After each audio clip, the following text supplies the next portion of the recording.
E depois você conhecer uma linguagem server-side, porque HTML, CSS e JavaScript são tecnologias que a gente chama de client-side, roda no navegador do usuário. E existem limitações nesse sentido, naturalmente, né? E aí chega uma hora que você precisa ter um conhecimento mais avançado de uma linguagem, de uma tecnologia que seja executada no servidor. É o que a gente chama de server-side. E aí com isso você ganha diversas possibilidades. Você consegue comunicação com o banco de dados, comunicação com o servidor de e-mail, tá?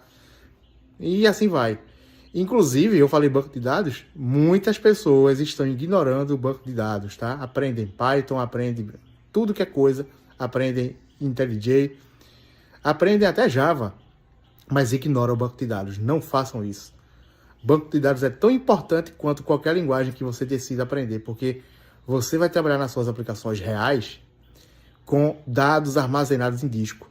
E esses dados estarão, na grande maioria das vezes, em um banco de dados relacional, tá? Cuidado, para não ir nessa onda de bancos de dados NoSQL, bancos não relacionais. Não estou dizendo que não é para estudar. Tem suas aplicações, mas uma pessoa iniciante não é para começar por esse caminho, tá?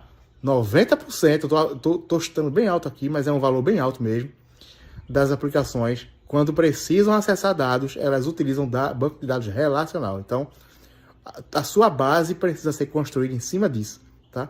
Estude modelagem de dados, criação de tabela, SQL, tá? DML, DQL, enfim, tudo que tiver ligação com SQL e banco de dados. Se for escolher um banco de dados, comece com MySQL, com MySQL, que é o mais utilizado, tá? Não tem como fugir do MySQL. E se for necessário, depois você vai aprendendo outros. SQL Server, Postgre, Oracle. Oracle eu não recomendo para iniciante não, tá? É um conhecimento mais avançado, mas MySQL, né, o MySQL, SQL Server ou Postgre é extremamente recomendado e importante, tá?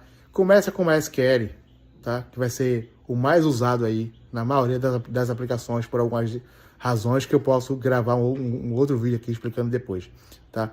Mas não ignorem banco de dados. Garanto a vocês que com esse conhecimento, com essa base formada, do jeito certo, com o conhecimento correto, você aprendendo a criar um projeto do zero, criando um software que funcione, que faça consultas a um banco de dados, que tenha uma tela, que responda a eventos, tá? Que tenha interação com JavaScript, que os botões funcionem, e você entendendo tudo isso, como criar uma página de login, como criar um cadastro no site, tá? Como utilizar esses dados dentro do site, você vai conseguir vagas com alguma tranquilidade, tá? Já como desenvolvedor júnior, tá? E vai conseguir avançar aí para outros níveis depois.